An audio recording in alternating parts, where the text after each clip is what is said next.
My mother was a force of nature, fierce and unapologetic, someone whose presence dominated every room she walked into. It was like living under the rule of a tempest, unpredictable and wild. Her love was conditional, bound tightly to the expectations she set, and disappointment was met with sharpness that cut deeper than any knife. My father, by contrast, was like a shadow clinging to the walls. He would drift through the house with eyes that rarely met anyone else's, the look of someone who had already given up. If my mother was fire, my father was ice, retreating inward until he was nothing but a frozen shell of a man. He let her words bruise him, never fighting back, as if he believed he deserved every insult hurled his way. Maybe he did, or maybe he was just tired. Growing up in that kind of environment teaches you things, lessons you're not even aware you're learning, like how to tiptoe around other people's emotions or how to anticipate rage before it even reaches the surface. I became good at reading expressions, studying the smallest shifts in body language to predict the inevitable storm. When you live with someone who wields control like a weapon, you learn how to dodge bullets before they're fired. School was my only sanctuary. I threw myself into my studies, hoping that if I excelled, it would be enough to earn the approval I so desperately craved. I became obsessed with perfection, convinced that if I could just be good enough, I might finally be seen. But it never worked. Nothing was ever good enough for her. What made it worse was that my mother had a way of twisting kindness into obligation. Acts of care were transactional, favors stacked up like debts waiting to be repaid. If she bought me clothes, it came with a reminder of how lucky I was to have a mother who cared so deeply. If she cooked a meal, it was a demonstration of sacrifice I should be endlessly grateful for. It was all part of the intricate web she spun, designed to make me feel forever indebted to her. By the time I reached my teenage years, I had already mastered the art of invisibility. I kept my head down, my thoughts buried deep, locked away where no one could reach them. I withdrew from friendships, afraid that if anyone got too close, they would see the brokenness I carried inside. It was easier to pretend I didn't care, to let myself become numb to everything around me. But even numbness has its limits. Eventually, the pressure builds until it has nowhere else to go. The resentment simmered beneath the surface, a quiet rage that I never allowed myself to fully acknowledge. After all, acknowledging it meant admitting that something was wrong. And if something was wrong, that meant it wasn't my fault. One night, everything changed. I was 17, trapped in that familiar, suffocating silence. My mother had just finished one of her rants, a half-hour tirade about how ungrateful I was, how I would never amount to anything if I continued to defy her. I sat there, hands clenched in my lap, staring at the floor like I always did. But something inside me snapped. I felt the anger surge through me, a tidal wave of emotion I could no longer keep contained. It was as if all the years of swallowing my pain had finally become too much to bear. I stormed out of the house that night, slamming the door so hard the walls seemed to tremble. I ran without looking back, the cold air biting at my skin, my breath coming in ragged gasps. I spent the night at a friend's place, lying about why I couldn't go home. As I lay there on the scratchy couch, staring at the ceiling, I felt something shift within me. It was the first time I had chosen to leave instead of enduring the cruelty.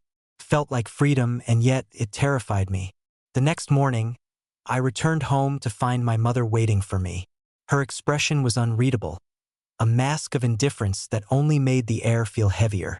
She didn't ask where I had been. She didn't seem to care. Instead, she handed me a list of chores as if nothing had happened. I realized then that leaving hadn't changed anything. Not really. The house was still the same prison it had always been, and my mother remained the warden. But something had changed within me. For the first time, I allowed myself to feel the anger instead of burying it. It was a small victory, but a victory nonetheless. I had no idea then just how much that moment would reshape my life. I only knew that I couldn't go back to pretending everything was okay. Not anymore. The weeks that followed were a blur of tension and silence. My mother had a way of ignoring me that felt like punishment, her disapproval hovering over me like a constant shadow. It was a deliberate kind of neglect, the sort that twisted my own guilt into something ugly and festering. She acted as if my outburst had been a personal betrayal, a wound inflicted on her rather than a response to the years of suffocating control. But there was something different about me, too. For the first time, I felt a flicker of rebellion, a stubbornness that refused to be crushed. I began pushing back, not with anger, but with a quiet defiance that I didn't even know I was capable of. Little acts of resistance, like refusing to apologize or completing chores just well enough to be passable. It wasn't much, but it was something. I started spending more time away from home, finding any excuse to be out of the house. I walked aimlessly through the city, my footsteps echoing against the pavement like a heartbeat. It became my escape, a way to reclaim some semblance of control over my own life. I would wander for hours, letting the noise and bustle of the streets drown out the thoughts I couldn't silence. At school, I threw myself into extracurricular activities, joining clubs I had previously ignored. Debate, art, even the student council. Anything that kept me busy and out of the house was worth pursuing. It was during this time that I met Kayla, a girl whose laughter was as infectious as her kindness was genuine. She took me under her wing, pulling me into her orbit of friends and parties that I had never imagined myself attending. Kayla was everything I wasn't. Bold, fearless, the kind of person who didn't seem to care what others thought. She had a warmth to her that I craved, a sincerity that felt almost foreign. For the first time, I experienced acceptance without strings attached, friendship without conditions. It was intoxicating, but guilt clung to me like a second skin. My mother's voice was always there, reminding me that I was being selfish, ungrateful, that I was abandoning her by seeking happiness elsewhere. It was a battle between who I was expected to be and who I wanted to become. And the conflict was tearing me apart. Things at home grew worse. My mother's criticisms became sharper, her anger more pronounced. She accused me of lying, of hiding things from her, as if my newfound independence was a personal attack. My father, as always, remained distant, a silent observer in the chaos that surrounded us. I began to question everything. Was it me? Was I really the problem, the ungrateful child my mother insisted I was? It was easier to blame myself than to accept that our relationship was broken beyond repair. The doubt gnawed at me, eating away at whatever confidence I had managed to build. One night, I overheard my parents arguing. Their voices were muffled through the walls, but the anger was palpable. My mother accused my father of failing her, of failing me, of not being the man she needed him to be. His replies were soft, barely audible, like a man too weary to defend himself. It was then I realized that I wasn't the only one trapped in this toxic cycle. My father was just as much a victim as I was, bound by his own resignation and fear. That realization filled me with a kind of pity I hadn't expected. But it also made me angry. Angry that he had allowed himself to become so beaten down, that he had let my mother's cruelty shape our lives without ever fighting back. I swore to myself that I wouldn't end up like him, living in the shadow of someone else's control. The next morning, I skipped school and took a bus out of the city. I ended up at a park miles away, surrounded by trees and open space that felt like another world entirely. I spent the day there, letting myself breathe for what felt like the first time in years. It was a small act of rebellion, but it was mine. When I finally returned home, my mother's anger was fierce, but her relief was even stronger. It was the first time I had seen her genuinely worried about me, her mask of indifference slipping just enough to reveal the fear beneath. But instead of offering comfort, she scolded me, her words laced with accusations and resentment. I realized then that she would never change. No matter how much I tried to earn her approval, it would always be just out of reach. And that truth was both devastating and liberating. It was time to start thinking about my own future, one that didn't revolve around trying to please someone who could never be satisfied. Leaving home wasn't an option, not yet. I was still in high school, bound by the expectations of graduation and the rigid structure of a life I hadn't chosen. But something inside me had shifted, a determination that grew stronger with every passing day. I began making plans, sketching out a future that didn't include the stifling presence of my mother's control. Kayla became my lifeline during those months. Her home was the kind of place that felt warm and welcoming, her parents relaxed and supportive in a way I had never experienced. I spent as much time there as possible, clinging to the comfort of their easy acceptance. But every time I returned to my own house, it felt like walking into a cage, the air thick with unspoken resentment. My grades were slipping, the pressure of keeping up appearances wearing me down. I found myself staring at textbooks without absorbing a single word, my mind drifting to thoughts of escape. College became my obsession. It was my ticket out, the only real path to freedom I could see. But my mother made it clear that she expected me to stay close to home, to attend a local school where she could keep me under her thumb. The idea of living under her roof for another 4 years was unbearable. I began applying to out-of-state universities in secret, each application feeling like a tiny act of rebellion. The process was overwhelming, but also thrilling. For the first time, I was making decisions for myself, carving out a path that wasn't dictated by someone else's expectations. It wasn't just my mother's control I was trying to break free from. It was also the doubt she had instilled in me, the constant questioning of my own worth. Kayla helped me see that.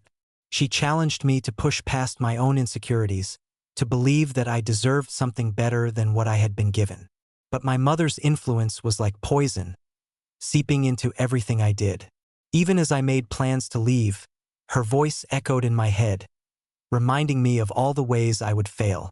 She planted seeds of doubt that grew like weeds, choking out whatever hope I tried to nurture. The closer graduation came, the more frantic I became. I threw myself into every scholarship application I could find, desperate to scrape together enough money to afford a life away from her. I refused to ask my parents for help, knowing that any financial support would come with strings attached. Every day felt like a battle, my mother's disapproval weighing down on me like a physical burden. She dismissed my ambitions as childish fantasies, her words dripping with condescension. According to her, I was too naive, too fragile to make it on my own. And maybe she was right. Maybe I was setting myself up for failure. But the alternative, staying trapped under her control, was far worse. One afternoon, I came home to find her rifling through my room. She claimed she was cleaning, but I knew better. She had found the college acceptance letters I had hidden beneath my mattress, her expression twisted into something ugly and triumphant. She tore them to shreds in front of me, her eyes burning with rage as she accused me of betrayal. The argument that followed was brutal, her words cutting into me like shards of glass. She told me I was ungrateful, selfish, that I was abandoning her after everything she had done for me. She twisted my desire for independence into a personal attack, her cruelty veiled by the pretense of concern. But something inside me had changed. The anger I had kept buried for so long rose to the surface, stronger than her manipulation, stronger than my own fear. I stood my ground, refusing to apologize, refusing to back down. It was a moment of clarity, a realization that her approval was something I would never truly earn. From that day on, I stopped trying to please her. I focused all my energy on preparing for the future, pouring myself into my studies and my job at the local diner. Every paycheck went straight into a savings account, a small but growing pile of money that represented my escape. I knew it wouldn't be easy. I knew leaving would come with its own challenges, its own pain. But I was ready to face whatever came next, because anything was better than staying where I was. Graduation was only months away, and with it, the freedom I had been fighting for. Graduation came and went like a blur, the ceremony itself feeling strangely hollow. My mother didn't attend. She claimed she was too busy, but I knew better. It was her way of punishing me for daring to pursue something beyond her control. My father was there, but only in the background, his presence quiet and unassuming as always. I caught his gaze once during the ceremony, and for a brief moment, I thought I saw something like regret in his eyes. Kayla's parents cheered the loudest when my name was called, their pride genuine and unrestrained. They invited me to their house afterward, insisting on throwing me a small celebration. I accepted, grateful for their kindness, but unable to shake the bitterness of knowing my own mother had refused to acknowledge my achievement. Over the summer, I worked double shifts at the diner, saving every penny I could. The acceptance letters my mother had destroyed were gone, but I had already memorized the addresses and deadlines. I reapplied to the universities that had accepted me, explaining the situation to admissions offices and praying they would understand. Some doors had closed, but others remained open, their promises of freedom still within reach. Kayla tried to convince me to stay in town, to attend the same college she was enrolling in. Part of me was tempted, drawn to the idea of staying close to the only real friend I had. But I knew that staying would mean remaining within my mother's grasp, her influence poisoning every aspect of my life. I couldn't let that happen. I finally received an acceptance letter from a university several states away.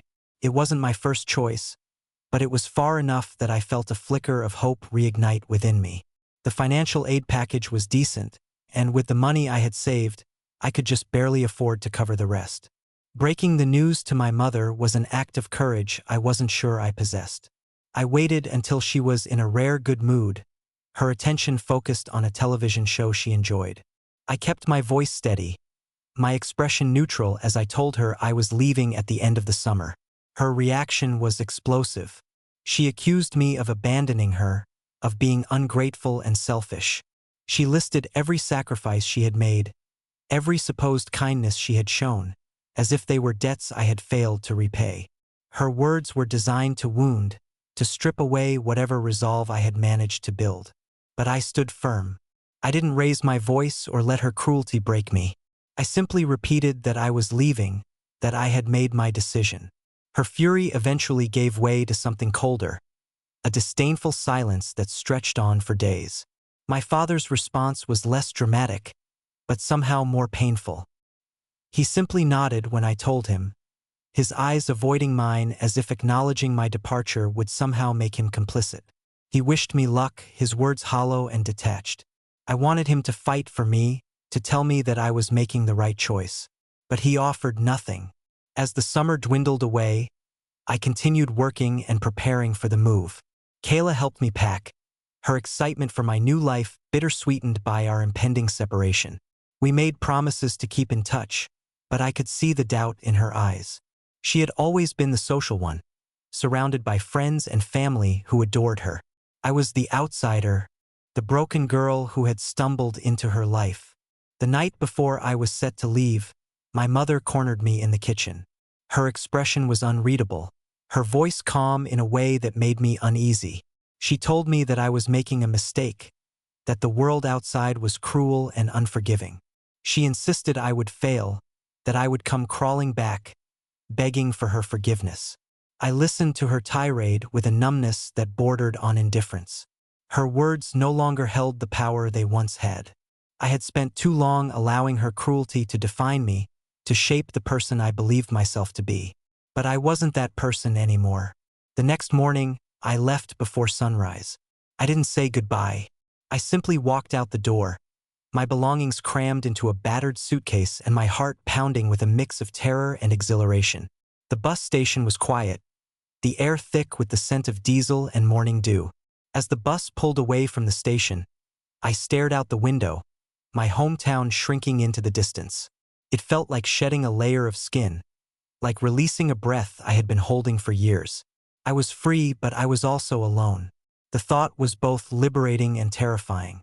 I spent the entire ride replaying my mother's words, the doubts she had tried to plant within me. But they no longer took root. I was done letting her control my thoughts, done letting her dictate who I could be. The road ahead was uncertain, but it was mine. And for the first time, that felt like enough. Arriving at college felt like stepping into another world.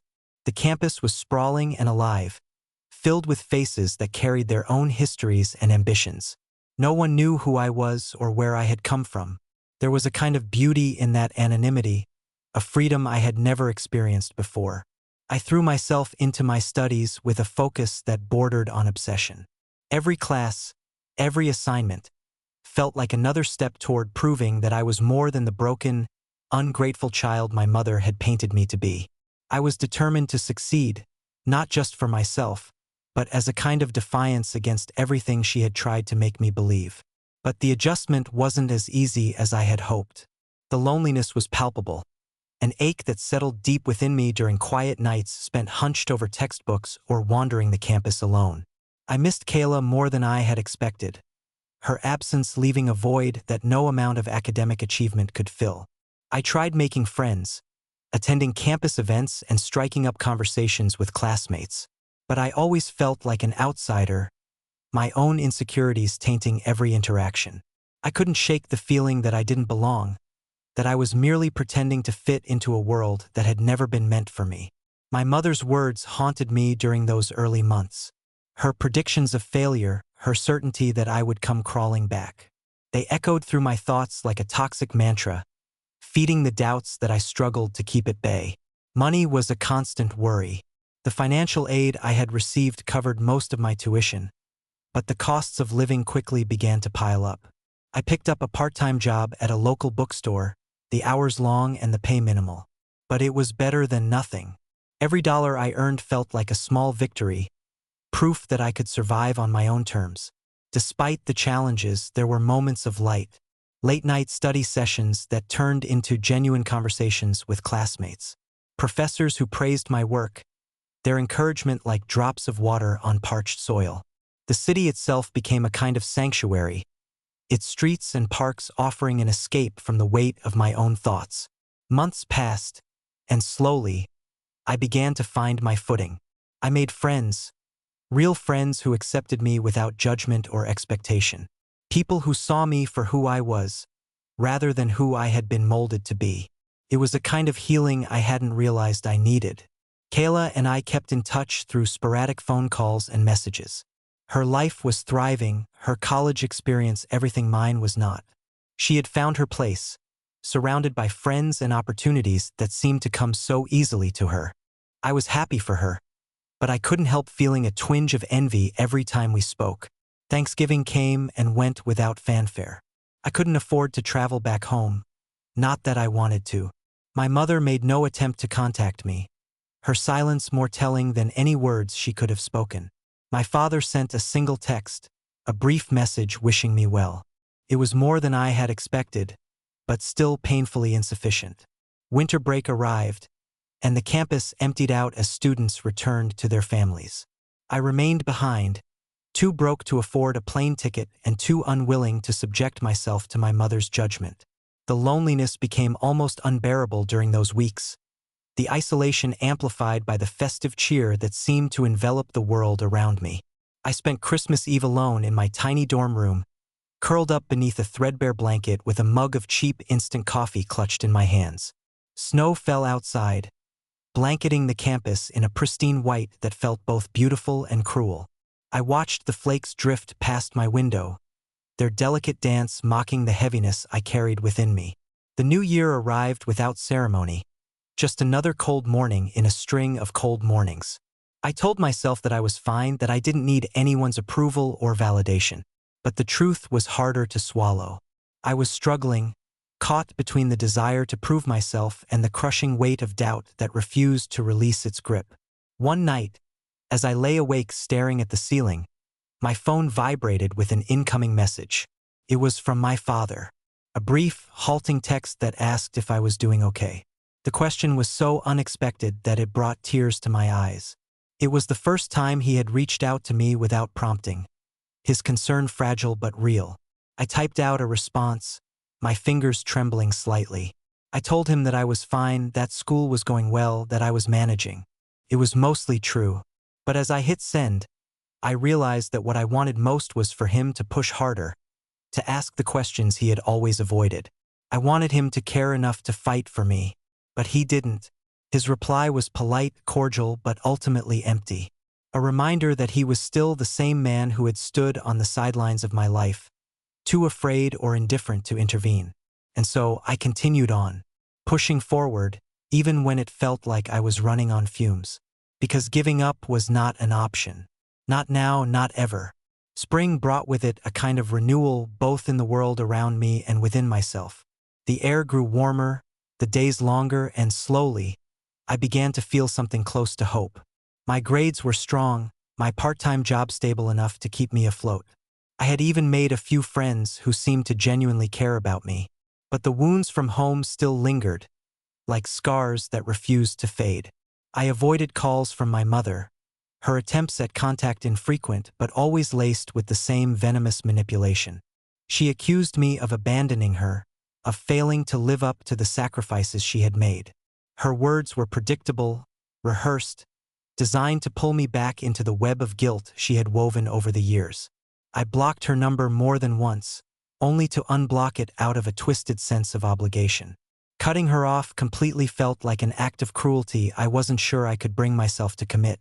Despite everything, a part of me still longed for her approval, her acceptance. It was a hunger that gnawed at me, a wound that remained raw no matter how much distance I put between us. My father's messages remained sporadic, polite, and distant, as if he were trying to keep a fragile peace between my mother and me. I wanted to hate him for his passivity, for his failure to stand up for me when I needed him most. But I couldn't bring myself to feel anything other than pity. He was a broken man, trapped in his own cycle of resignation and fear. As finals approached, I threw myself into my studies, using the pressure as a distraction from the unresolved pain that lurked just beneath the surface. I spent countless hours in the library, my eyes burning from lack of sleep and my fingers cramped from typing essay after essay. The exhaustion was brutal, but it was better than facing the thoughts I kept buried. One night, as I was leaving the library, I found myself staring at a missed call from Kayla. We hadn't spoken in weeks, our schedules and lives pulling us in different directions. I called her back, my heart racing with a mixture of excitement and guilt. Kayla sounded tired, her usual cheerfulness dulled by something I couldn't quite place. She told me she missed me, that things hadn't been the same since I left. Her words were a balm I hadn't realized I needed. For the first time in months, I allowed myself to feel the ache of missing her, of missing the life I had left behind. We talked for hours, our conversation drifting from memories of high school to the struggles we were both facing. Kayla's life wasn't as perfect as I had imagined. She confessed that college hadn't been the dream she had hoped for, that she was struggling to find her place just as much as I was. It was a revelation that left me reeling. I had always seen Kayla as someone who had everything figured out, her confidence and charm a stark contrast to my own insecurities. But beneath her bright exterior, she was just as lost as I was. That conversation rekindled our friendship, even from a distance. We began talking more regularly, sharing our victories and failures with a kind of honesty I hadn't realized I had been missing. Kayla became my anchor, her support steady and unwavering even when everything else felt uncertain. But my mother's shadow continued to loom over me. Her messages grew increasingly hostile, her attempts to manipulate me more blatant with every passing week. She threatened to cut me off financially, a threat that lost its power the moment I realized I was already supporting myself. Still, her words left bruises, old wounds reopened by her cruelty. I knew I needed to confront her, to break free from the grip she still held over me. But the thought of doing so filled me with a terror I couldn't shake. Every time I tried to compose a message or make a call, my hands trembled, my mind flooded with doubts. Instead, I continued to ignore her, hoping that silence would somehow be enough. But deep down, I knew it wasn't. Avoiding her was a temporary solution, a bandage over a wound that refused to heal. The semester ended, and with it came a brief reprieve from the constant stress of exams and assignments. I spent my days working at the bookstore, my nights spent talking to Kayla or wandering the city in search of something I couldn't name. One evening, as I walked along the riverbank, my phone vibrated with a message from my father. His words were simple, a request to meet up when he was passing through town for a business trip. It was the first time he had made any effort to see me since I had left home. I agreed more out of curiosity than anything else. I wanted to know if he had changed, if he had found the courage to be the parent I had always needed. But I also feared the answer, fear that he would be just as distant, just as resigned to the life my mother had built around him. The meeting was set for the following weekend. Until then, all I could do was wait. I spent the days leading up to my father's visit in a state of restless anticipation. Part of me wanted to cancel, to avoid the disappointment I feared would come from seeing him again. But another part of me craved some form of closure, some acknowledgement that he had noticed my absence and cared enough to try to bridge the gap between us. We agreed to meet at a small cafe near campus, a quiet place where the scent of fresh coffee mingled with the sound of soft jazz. I arrived early, my hands trembling as I stirred sugar into a cup of tea I had no intention of drinking. The minutes stretched on, each one feeling heavier than the last. When he finally walked through the door, I barely recognized him. He looked older, his shoulders hunched as if carrying an invisible weight. His eyes held the same weary resignation I remembered, but there was something else there, too. Something that almost resembled guilt. We exchanged pleasantries, our conversation stilted and polite, like two strangers attempting to navigate unfamiliar terrain. I could tell he was nervous, his hands fidgeting with the edge of his napkin as he avoided my gaze. It was strange to see him so uncertain, the man who had always been content to remain in the background of my life. Eventually, he began to speak. His words were halting, his voice thick with something that sounded almost like regret. He admitted that he had failed me, that he had stood by and done nothing while my mother tore me down. He said he was sorry, his apology clumsy and inadequate but sincere. Hearing him acknowledge his failure was both a relief and a wound. I had spent so long resenting him for his passivity, for his refusal to intervene even when he knew I was suffering. His apology didn't erase the pain he had caused, but it softened the edges of my anger, made it feel less like a festering wound and more like a scar that could eventually heal. He told me he had left my mother, that he had finally gathered the courage to walk away from a marriage that had been broken for years. The news hit me like a blow, the revelation both shocking and strangely unsurprising. I had always suspected that their relationship was built on resentment and dependence rather than love. He explained that he was trying to rebuild his life, that he wanted to repair the damage he had done to our relationship. His words were cautious, his sincerity tainted by the years of neglect I still hadn't forgiven. But there was something in his voice, a desperation that made me want to believe him. I listened without interrupting, my emotions tangled and raw. Part of me wanted to lash out, to accuse him of abandoning me just as much as my mother had. But another part of me wanted to reach out, to grasp the thread of hope he was offering and cling to it with everything I had. We talked for hours, our conversation meandering through the wreckage of our shared past. He admitted that he had stayed with my mother out of fear, that he had convinced himself that his silence was a form of protection. He told me that he had believed he was sparing me from the worst of her cruelty by absorbing it himself. His words rang hollow, but I could sense the truth behind them. He had been just as trapped as I was, his own insecurities and fears preventing him from taking action. It didn't excuse his failure, but it helped me understand it. By the time we parted ways, I felt drained, my emotions frayed and tangled like a ball of unraveling thread. But there was also a strange sense of relief, a weight lifted from my shoulders even if only slightly. My father had tried to make amends, however imperfectly, and that effort meant something. Over the following weeks, we continued to talk. His messages became more frequent, his attempts to reach out more genuine. He wanted to know about my classes, my job, my friends. It was as if he was trying to piece together the years he had lost, trying to build something new from the ashes of what had been. But even as I began to let him back into my life, my mother's shadow continued to loom over me. Her messages grew more desperate, her anger turning to sorrow as she accused me of abandoning her. It was a cycle I had seen before, her manipulation shifting from cruelty to pity in an attempt to pull me back under her control. I ignored her messages, refusing to let her poison seep back into my life. But her words lingered in the back of my mind, her voice a constant presence that refused to be silenced.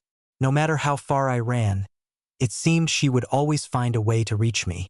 As the end of the school year approached, I began to feel something like hope. I had survived my first year of college, navigated the challenges of independence and loneliness. I had rebuilt bridges with my father, however tenuously, and I had found friendships that felt real and lasting. But there was still so much left unresolved.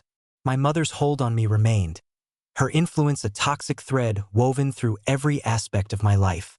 I knew I couldn't truly move forward until I confronted her, until I broke free from the chains she had wrapped around me. It was a terrifying thought, but one that I knew I couldn't avoid forever. The summer break arrived with a mix of relief and dread. Most of my classmates left the campus, their plans filled with family visits and vacations that I couldn't help but envy. For me, summer meant working longer shifts at the bookstore and avoiding my mother's increasingly desperate attempts to reach me.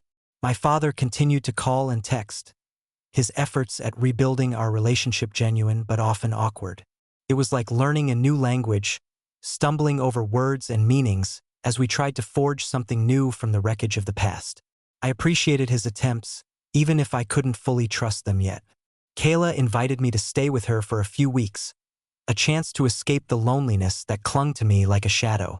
Her family welcomed me with open arms, their kindness so effortless that it left me feeling both comforted and unworthy. It was strange to be surrounded by so much warmth, to see parents who genuinely cared for their children without the need for control or manipulation. But even in that safe haven, my mother's presence continued to haunt me. Her messages grew more frantic, her accusations more vicious.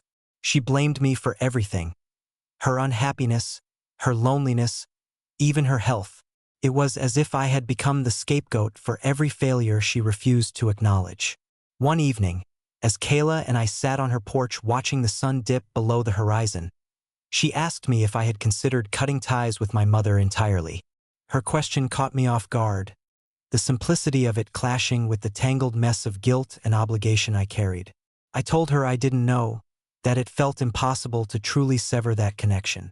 Even after everything my mother had done, a part of me still craved her approval, still wanted to believe that our relationship could somehow be repaired.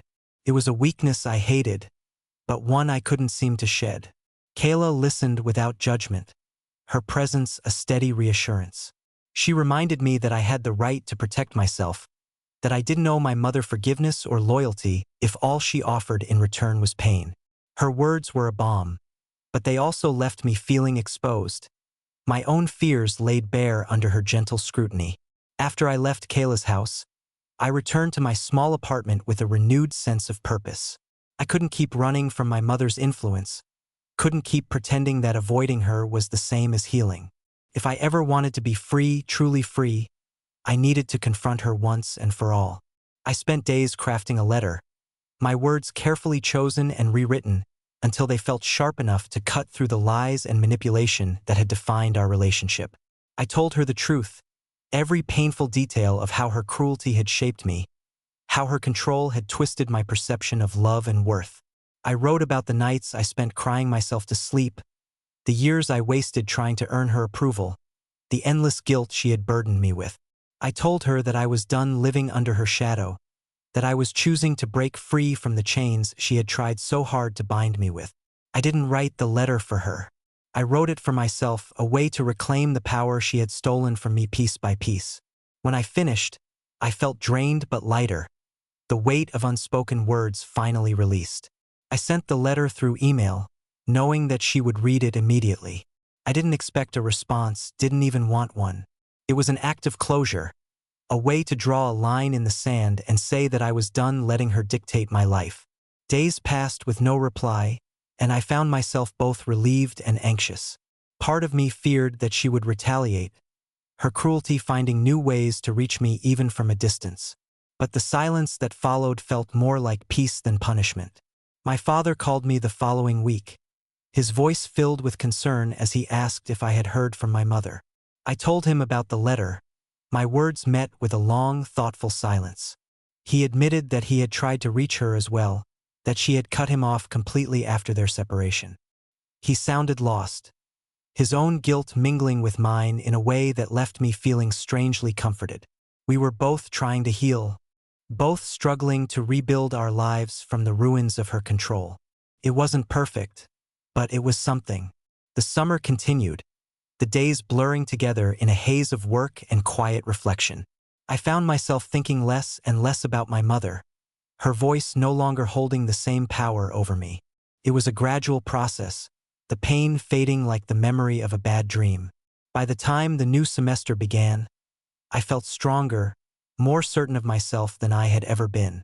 The friendships I had built grew deeper, their support a steady foundation that I could finally trust. My father and I continued to rebuild our relationship, his efforts steady and sincere. But the letter remained unanswered, a thread left dangling in the wind. I knew I might never receive the closure I craved, but I also knew that I no longer needed it. I had reclaimed my own voice, my own worth, and that was enough. The fall semester brought with it a renewed sense of purpose. I felt stronger, more resilient, my mind no longer trapped in the endless cycle of guilt and resentment that had defined so much of my life. I threw myself into my studies, my friendships, my part-time job at the bookstore. It was as if I was finally learning how to breathe without the weight of my mother's influence pressing down on me. My father continued to reach out, his efforts steady and genuine. We spoke regularly, our conversations growing easier with each passing week. He asked about my classes, my friends, my plans for the future. It was a kindness I had never expected from him, a willingness to try even when the wounds between us still felt fresh. He told me more about his own struggles, his attempts to rebuild his life after leaving my mother. He had moved into a small apartment on the other side of the state. His days spent working and his nights spent in a solitude he seemed both relieved and saddened by. I sensed that he was still grappling with his own guilt, his own failures. But at least he was trying. Kayla remained my closest friend, her presence a constant comfort even when she was hundreds of miles away. We visited each other when we could, our weekends spent laughing and reminiscing about the simpler days of high school. But there was a new honesty between us, a willingness to share the pain and uncertainty that came with growing up. Despite all the progress I had made, there were still moments when the past reached out to drag me back. Sleepless nights filled with doubt, dreams haunted by my mother's voice, her accusations echoing through my mind like poisoned barbs. But those moments grew fewer and farther between, the pain gradually giving way to something softer, more bearable. One afternoon, as I sat in the library surrounded by textbooks and notes, my phone vibrated with an incoming message. It was from my mother, the first time she had contacted me since I sent the letter. I stared at the screen for a long time, my heart pounding with a mix of dread and curiosity. I had spent so long waiting for her to reach out, to acknowledge the hurt she had caused. But now that the moment had arrived, I wasn't sure I wanted to hear what she had to say. The message was short, almost clinical. She accused me of being ungrateful, of abandoning her after everything she had done for me. Her words were filled with bitterness, her anger like a knife pressed against my skin. She made no mention of the letter I had sent, her own cruelty ignored in favor of blaming me for her pain. Reading her words felt like reopening an old wound. But instead of breaking me, her message only served to reinforce the decision I had made. I couldn't keep chasing her approval, couldn't keep letting her poison seep into my life. I deleted the message without replying, my hands shaking but my resolve unbroken. It was the first time I had chosen to walk away from her cruelty without looking back. In the days that followed, I found myself thinking less and less about my mother. Her words no longer held the same power over me, their sharpness dulled by the distance I had placed between us. I was finally learning how to protect myself, how to build a life that wasn't defined by her control. My father continued to support me, his encouragement gentle and unwavering. He admitted that he was still struggling, that his own healing process was far from complete. But we were both trying, both fighting to reclaim something that had been stolen from us. As the semester drew to a close, I received a scholarship for academic excellence. It wasn't a huge amount of money, but it was enough to ease some of the financial strain I had been carrying. More importantly, it was proof that I could succeed on my own, that my mother's predictions of failure were nothing more than lies designed to keep me under her control. I called my father to share the news, his pride evident even through the crackling phone connection. His congratulations were genuine, his happiness for me untainted by the selfishness that had defined so much of my relationship with my mother. For the first time, I allowed myself to feel proud of what I had accomplished. I had built a life for myself, one that wasn't defined by the pain of my past. It wasn't perfect, and there were still days when the old wounds ached. But I was healing piece by piece, step by step. Kayla visited me during winter break, her laughter filling my tiny apartment with a warmth I hadn't realized I had been missing. We spent the week catching up, her optimism infectious as she chattered about her own plans and dreams. It was a reminder that I wasn't alone, that I had people who cared about me even when the darkness threatened to pull me under. By the time she left, I felt more certain of myself than I ever had before. I was learning how to build something new, something real, and for the first time I believed that I deserved it. The final year of college felt like a culmination of everything I had fought so hard to achieve. My grades remained strong, my friendships deepened, and my relationship with my father continued to grow.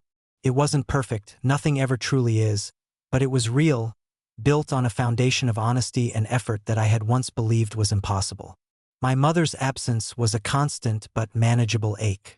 She had made a few more attempts to reach out, her messages always tinged with anger and self-pity. I had stopped replying altogether, choosing to protect myself rather than engage in the same destructive patterns that had defined our relationship for so long. There were still moments of doubt, nights when her words would creep back into my thoughts like a persistent echo. But those moments grew fewer and farther between, their power diminished by the life I had built without her. Kayla remained my closest friend, her unwavering support a lifeline I clung to whenever the darkness threatened to pull me under. We talked almost every day, her optimism a constant reminder that healing was possible, even if the process was slow and imperfect. As graduation approached, I found myself reflecting on everything I had endured, everything I had overcome. The scars my mother had left on me were still there, but they no longer felt like open wounds. They were a part of me, yes, but they no longer defined me. My father made plans to attend the ceremony, his excitement evident even through his nervousness. He had never been good at expressing his emotions, his attempts often awkward and stilted. But he tried, and that effort meant more to me than any perfectly crafted speech ever could. The day of graduation was bright and clear, the campus filled with the buzz of celebration and anticipation. As I walked across the stage to receive my diploma, I felt a surge of pride so powerful it brought tears to my eyes. I had done it. I had built something from the ruins of my past, something real and meaningful. My father was waiting for me afterward, his eyes glistening with tears he tried to hide. He hugged me with a fierceness I hadn't expected, his words choked but sincere. He told me he was proud of me, that I had accomplished something he had never believed possible. For the first time, I allowed myself to believe him. His approval no longer felt like a necessity, but a gift freely given. I realized then that I had spent so much of my life chasing validation from people who would never truly give it. But my father's pride, however flawed, was real. And that was enough. Kayla was there, too, her grin wide and unrestrained as she pulled me into a tight embrace. She showered me with compliments, her excitement contagious. We made plans to celebrate that evening, a night of laughter and joy that felt like the perfect conclusion to everything we had endured. But even in that moment of happiness, a part of me still felt the weight of unfinished business. My mother's absence was glaringly obvious, a reminder of the rift that had torn our family apart. I knew she would never acknowledge my achievements, never offer the praise or acceptance I had once craved so desperately. And yet, that realization no longer filled me with pain. I had found acceptance elsewhere, in my friends, in my father, in myself. The wounds she had inflicted were healing, scar tissue forming over the places where her words had once cut so deeply. After the ceremony, my father and I sat together at a small cafe, the same one where we had first begun to rebuild our relationship. We talked about the future, about my plans for a career, and the dreams I had only recently begun to allow myself to believe in. He admitted that he was still struggling, that his own journey toward healing was far from complete. But he was trying, and that effort was something I could respect. We both knew that our relationship would never be perfect, but it was ours, and that was enough. As the weeks turned into months, I began building a life that felt like my own. I found a job in the city, an apartment with creaky floors and sunlight that spilled through the windows like liquid gold. I made new friends, strengthened old bonds, and continued to work on the parts of myself that still needed healing. My mother's influence gradually faded into the background, her voice no longer holding the same power over me. I had chosen to break free, to reclaim my own sense of worth and identity.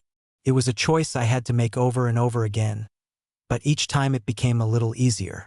One morning, as I sat by the window with a mug of coffee warming my hands, I realized that I no longer felt the same crushing weight of guilt and resentment. I had finally learned how to let go, to accept that some wounds would never fully heal but could still be overcome. The scars remained, but they were mine. Proof of everything I had endured, everything I had survived, and most importantly, everything I had become. Looking back now, I understand that healing is a process, not a destination. It's a journey filled with setbacks and victories, pain and joy, but it's a journey worth taking. Because in the end, the most important thing I learned was how to love myself, flaws and all. If you enjoyed this story, please don't forget to leave a comment and share your thoughts. It will help the channel grow and inspire me to create more interesting stories for you. I also want to apologize for any mistakes in the text, as the narration is done using artificial intelligence. If you notice any inaccuracies or areas that need improvement, please mention them in the comments. This will help make the content even better. Thank you for watching and for your support.